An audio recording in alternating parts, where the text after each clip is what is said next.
For centuries, Afghanistan has been at the very center of a geopolitical chessboard. It's this rugged, fiercely independent land that has tested the absolute limits of the world's greatest powers. Today, we're diving into its long history of resisting foreign empires, a story that's really framed by a 19th century shadow conflict that in a lot of ways has never really ended. So it all kicks off with something called the Great Game. Now, this wasn't a formal war. Think of it more like a tense, decades-long struggle for influence. On one side, you've got Great Britain pushing northwest from its crown jewel, India. And on the other, Tsarist Russia expanding south. And who's caught right in the middle? Afghanistan. This imperial rivalry, right here, would set the stage for generations of conflict to come. This quote just perfectly captures the whole imperial mindset, doesn't it? Lord Curzon, one of Britain's top guys, he wasn't seeing a country full of people, no. He saw a strategic asset, a piece on a board in a global game. And it's really that perspective that helps you understand why these huge powers consistently, and I mean consistently, underestimated the land and its people. And here it is. Here's that chessboard we've been talking about. You can see British India down in the southeast, Persia over to the west, and then the massive Russian Empire just creeping down from the north. Afghanistan is that critical buffer zone, that geographic pivot point that both sides felt they had to control. For the British, the nightmare scenario was a Russian army marching right through Afghanistan and into India. Okay, so how did this game actually play out on the ground? Well, the First Anglo-Afghan War became a brutal lesson for a modern empire. It was a conflict that started with just supreme confidence, and it ended in complete and utter humiliation. The whole thing unfolded with just shocking speed. The British march into Kabul in 1839, they install their own guy as ruler, and they figure, hey, job done. But just 2 years later, the entire country erupts in a massive revolt against them. By the winter of '42, their position was so hopeless that their only option left was a desperate, disastrous retreat. The thing is, the initial invasion seemed almost too easy. The British Army of the Indus made this epic march. We're talking over 700 miles through deserts and mountain ranges, and they just walked into the capital, Kabul, without a fight. Back in London and Calcutta, they were popping champagne corks, thinking the game was won. And this created a totally false sense of security that would prove to be absolutely fatal. And this number, 16,000, this is why that retreat was so beyond catastrophic. A column of 16,000 people. And listen, this wasn't just soldiers, this was civilian staff and their families, was systematically annihilated by Afghan tribesmen in the snowy mountain passes. And these were tribes that had been fighting each other before, but now they united with a single purpose: destroy the foreign invaders. The sheer scale of the disaster is just captured in the story of this one man. Assistant Surgeon William Bryden, wounded, riding a dying horse, he was the only European from that entire main column to make it through to the British fort at Jalalabad.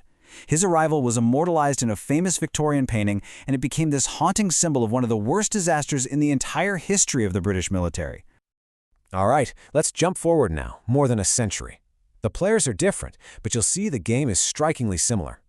When the Soviet Union invaded Afghanistan in 1979, it walked right into the same exact trap, kind of proving that history in this part of the world, it doesn't just repeat itself, it rhymes. And boom, this quote just connects all the dots perfectly. The Cold War turned Afghanistan into a proxy battleground all over again.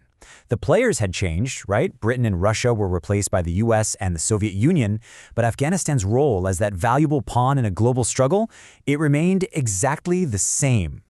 I mean, just look at the core logic here. It's identical. The British wanted a buffer state to keep Russia away from India. The Soviets wanted a buffer state to keep America away from their southern border. Different empires, different ideologies, but the exact same goal: control Afghanistan. The Soviets, just like the British before them, went into this conflict with overwhelming technological superiority. They brought in the absolutely fearsome Mi-24 Hind helicopter gunships, hundreds of modern tanks and armored vehicles, and they had complete, total control of the skies. They expected a quick, decisive victory against what they just saw as, backward tribal rebels. But then came the game changer. The Mujahideen resistance, backed by the US, got their hands on the Stinger missile.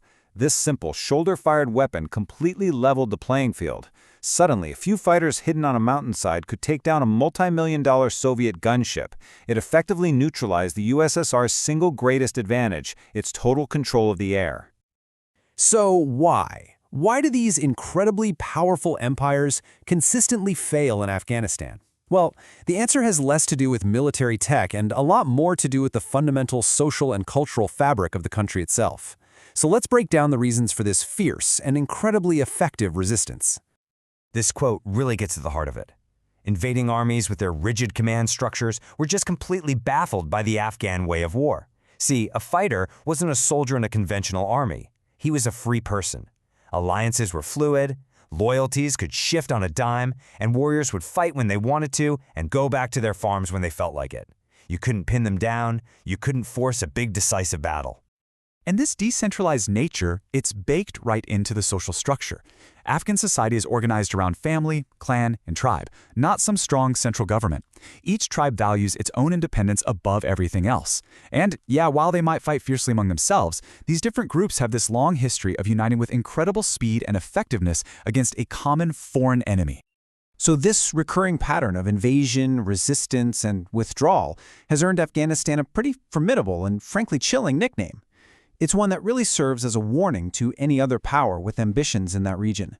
I mean, the list of those who've tried is long. The ancient Persians, the Mughals from India, the British, the Soviets, and the story is always the same. A great power marches in, expecting to impose its will, and instead gets bled dry by a relentless insurgency, forcing a costly and humiliating retreat.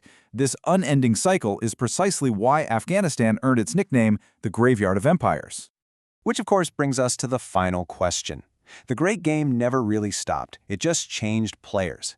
We've seen two global superpowers, a century apart, make the exact same fundamental mistakes. So what is the enduring lesson here? Is it that some places just simply cannot be conquered from the outside? Or maybe is it that the price of trying is just way too high for any empire to pay?